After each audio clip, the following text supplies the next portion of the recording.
6, when Grace Klein Construction was beginning, I remember God impressing me, do you want your plan A, B, or C, or do you want my plan?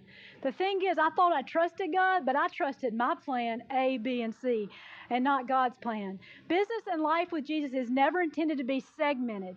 We need Jesus in business. We need Jesus in everything. The moment we surrender to the reality that I don't want my plan A, B, or C, I want God's plan, is the moment our businesses become God's business. Working for Jesus is accelerating. He's more creative, more diversified, more generous, more wise than we could ever be without Him. Right before the economy crashed in 2008, I went to Africa. I was emotionally, physically, financially, spiritually exhausted. I knew that God loved me, and I loved Him, and He was in charge. But surrender was not easy for me, and it was an hourly thing, and I was exhausted. When I was in Swaziland, God clearly spoke to me one thing. Grace Klein Construction will make it, and you will do greater things than construction. 100% peace over me. I came back. The next month, the economy crashed. We brought in $71,000 that month. Our expenses were $169,500. Over almost $100,000 shortfall. And y'all, I wasn't scared. He said we would make it, and we did.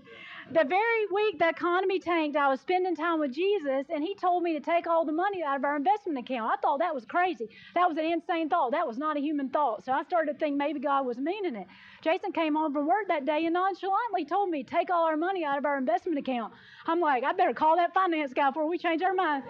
And I called him, and he knew Jesus, and he said, are you sure? And I said, yeah, and he sent the money. Well, that week the economy crashed. I called him back, and I said, did you send our money? He said, I did. It's on the way. And how did you know? Who told you? Because nobody knew.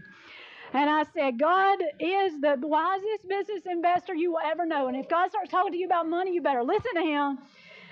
We had built a home in historic Forest Park when the economy crashed, and we were stuck in that house. We rented our Hoover house, and our daughter went to kindergarten at the inner city school where she was a minority. All of a sudden, we were in every socioeconomic class. We lived in a $500,000 house. Our daughter went to inner city school, and all our friends were mostly middle class. I don't know, but it's a weird place to be, y'all. On Saturday, we went to this party, and it was fancy inflatables and party favors. Then we went to a birthday party in the inner city. And they lived in this house, and it backed up to this abandoned building, except that people lived in that abandoned building. And this little boy came up, and he was about 8, and he had a gun strapped on his back. And my husband said, what is that? And he said, yeah, everyone has a gun, so I made me one. This is real, Birmingham. This is Birmingham. And what were we doing about it? Absolutely nothing. We had gone to Toys R Us a few Christmases back and spent $400 to buy some toys, and that felt good, and maybe those kids enjoyed it, but all those toys are in the trash today. It was like a huge bullseye in front of us, and we might have hit this last outer rim, but there was so much more if we would align ourselves to the ways of Jesus. As we realized the hunger in our city, God birthed the idea of a food ministry where people would go into homes and become friends with the people that need food. Because like those toys, they need more than a box of food. They need to know that they are loved and that they matter. Every person in Birmingham needs to know how far and wide and high and deep is the love of Jesus Christ. And our construction customers started sharing food, and our coworkers and our friends, and anyone that we could find that was courageous enough to go in somebody's house and deliver a food box in Jesus' name. Because it takes courage to bust into someone's house and be vulnerable. You don't connect by being a hero, people. You connect by being a servant. After feeding over 200 families for months, volunteers called a meeting with us and said, I think y'all need to start a nonprofit. And I thought, we do construction. What are you talking about? And I called the IRS, and that little lady laughed at me, and she said, honey, you are running a nonprofit. Turn in your papers. And we did, and we are. If 80 years is the average expectancy, I've burned up half. So how will the rest count? Today, Grace Klein Construction continues to exist for Christ. It's His company, and all we do is work there. He is raising up men and women who love God and love people. He is allowing the staff to invest in the lives of our customers and our vendors. Whatever profits we make, we sow into Grace Klein Community.